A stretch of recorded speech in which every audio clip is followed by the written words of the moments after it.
Pas de place pour l'échec. Ce sont les mots de mon frère lorsqu'il a franchi le seuil la veille de Noël. Derrière lui, le sapin scintillait. Ma mère contemplait son verre de vin, et mon père examinait un nœud dans le parquet.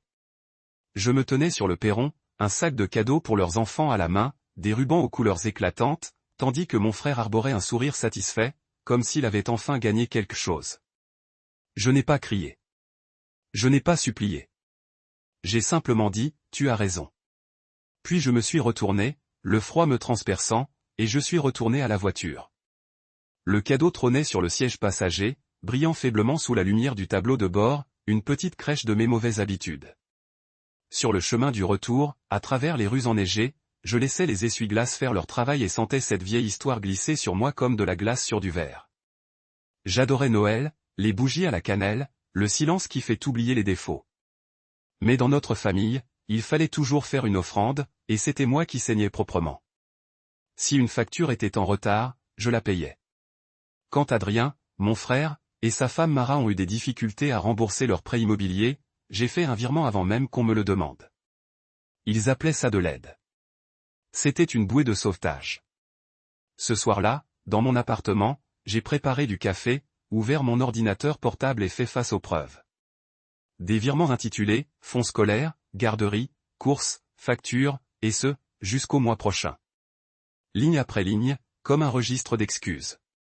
Je n'ai pas ressenti de tonnerre, seulement une certitude sèche et lasse. Annuler, annuler, annuler.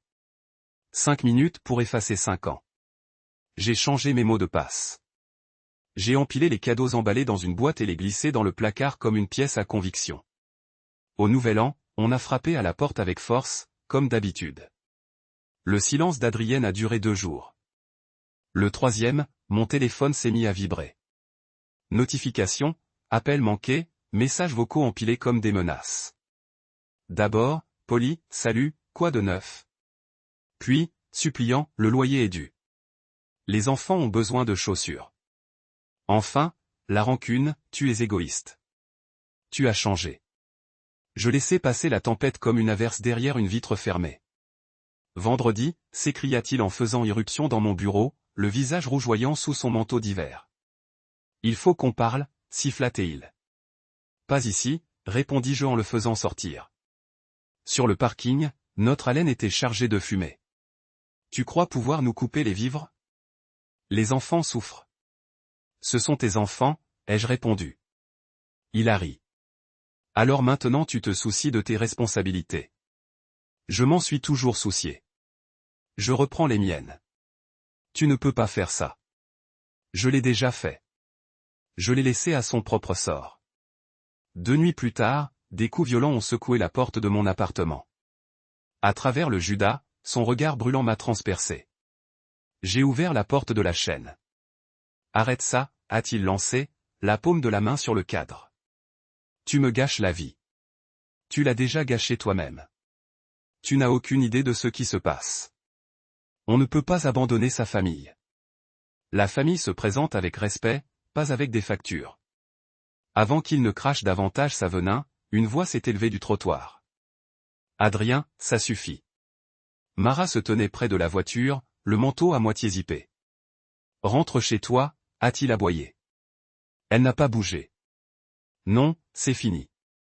Elle m'a jeté un coup d'œil, puis l'a regardé. J'ai parlé à un avocat. Épuisé, il a cligné des yeux. Quoi?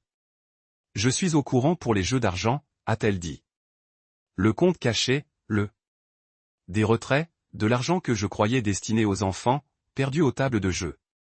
Il se retourna brusquement vers moi. Tu lui as dit. Je n'étais pas obligé, dis-je.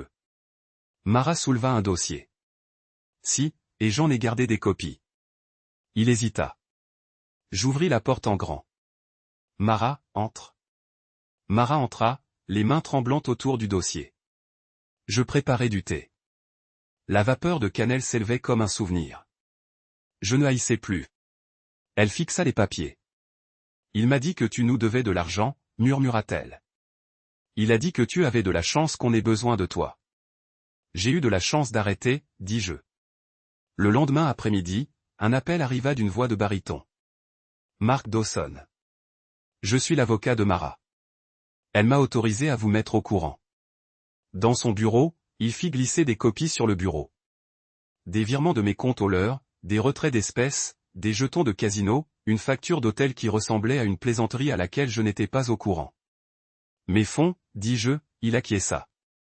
Mara demande la séparation et une ordonnance de protection. Nous aurons besoin d'une brève déclaration expliquant pourquoi. Les paiements ont commencé dès que tu as annulé. Pour une fois, l'histoire tenait sur une seule page. Je l'ai écrite, signée, et je suis sorti, plus légère. Dehors, la neige tombait doucement. C'était comme une averse, pas un mauvais présage. Ce soir-là, Adrien a appelé et a laissé sa colère saturer ma messagerie vocale. Je n'ai pas répondu. Quand il a finalement réussi à me joindre, je lui ai dit la vérité. Tu t'es servi de moi. Il ne te reste plus qu'à choisir, t'arrêter ou sombrer. Il a raccroché, laissant place au silence. À la fin de la semaine, Mara et les enfants sont allés vivre chez sa sœur. Elle m'a envoyé la photo de 2 anges de neige bancale. J'ai emballé les cadeaux et je les ai portés à un refuge. L'employé m'a demandé si je voulais un reçu. Non, ai-je dit, j'ai gardé l'essentiel. En février, ma mère a téléphoné pour me faire encore une scène. Tu as compliqué la vie de ton frère. J'ai été honnête. J'ai dit que j'allais dormir. Enfin, l'appartement a retrouvé ses limites. Les frontières résonnent comme une douce mélodie de pardon. La famille, j'ai appris, c'est elle qui nous maintient entiers. Cet hiver, c'est elle.